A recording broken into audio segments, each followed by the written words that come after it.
गरीब पिता और अमीर बेटा। गांव के एक छोटे से घर में रामदास नाम का एक गरीब किसान रहता था। उसके पास न बड़ी ज़मीन थी, न पैसा और ना ही कोई सहारा। उसकी दुनिया सिर्फ उसके इकलौते बेटे अर्जुन के इर्द गिर्द घूमती थी। अर्जुन जब छोटा था तभी उसकी माँ इस दुनिया को छोड़कर चली गई थी। उस दिन से रामदास ने माँ और पिता दोनों का फर्ज निभाया। वह सुबह सूरज निकलने से पहले खेतों में काम करने चला जाता और देर शाम थका हारा घर लौटता। लेकिन चाहे वह कितना भी थका हो, अपने बेटे के चेहरे की मुस्कान देखकर उसकी सारी थकान दूर हो जाती थी। रामदास का एक ही सपना था, उसका बेटा पढ़ लिख कर बड़ा आदमी बने और ज़िंदगी की हर खुशी हासिल करे। गरीबी उनके घर की चौखट पर हर दिन दस्तक देती थी। कई बार ऐसा होता कि घर में केवल एक वक्त का खाना बन पाता। उन दिनों रामदास बहाना बना देता कि उसे भूख नहीं है, जबकि सच यह होता कि वह अपना हिस्सा भी अर्जुन को खिला देता था। समय तेजी से बीतता गया। अर्जुन पढ़ाई में बहुत होशियार था।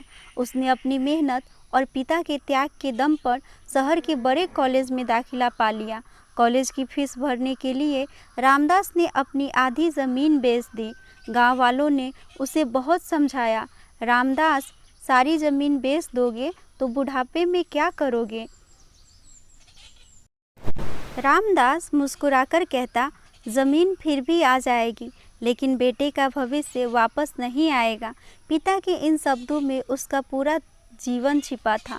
कई सालों की मेहनत के बाद आखिर वह दिन भी आ गया जब अर्जुन को शहर की एक बड़ी कंपनी में नौकरी मिल गई।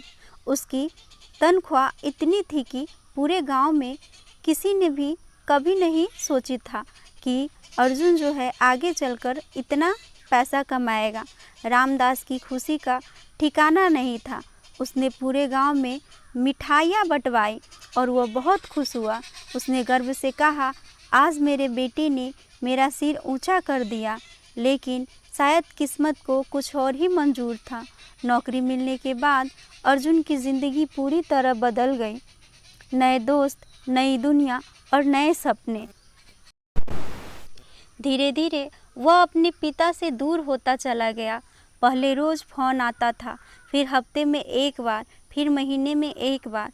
अब रामदास हर शाम घर के बाहर टूटी हुई चारपाई पर बैठकर बेटे के फ़ोन का इंतज़ार करता था। जब भी मोबाइल की घंटी बजती, उसकी बूढ़ी आंखों में चमक आ जाती, लेकिन ज़्यादातर फ़ोन किसी और का होता था।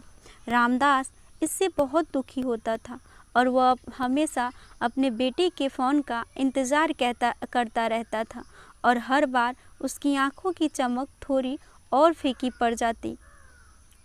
तो दोस्तों, अगर यह वीडियो आपको पसंद आई और आप चाहते हो कि आगे क्या हुआ, तो चैनल को सब्सक्राइब कर लीजिए, वीडियो को लाइक कर दीजिए और साथ में इस वीडियो को शेयर कीजिए। मैं इसका पार्ट 2 जल्द ही लेकर आऊँगी। अगर आप चाहते हो कि इस बूढ़े पिता के साथ जो उम्मीद लिए जी रहा है, उसके साथ आगे क्या होगा, क्या उसका बेटा वापस आएगा, तो प्लीज़ इस वीडियो को लाइक कीजिए और चैनल को सब्सक्राइब कीजिए।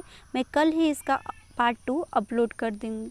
तो वीडियो में अंत तक बनने के लिए दिल से धन्यवाद। मस्त रहिए, व्यस्त रहिए, भगवान आपको स्वस्थ रखे और कुशल रखें।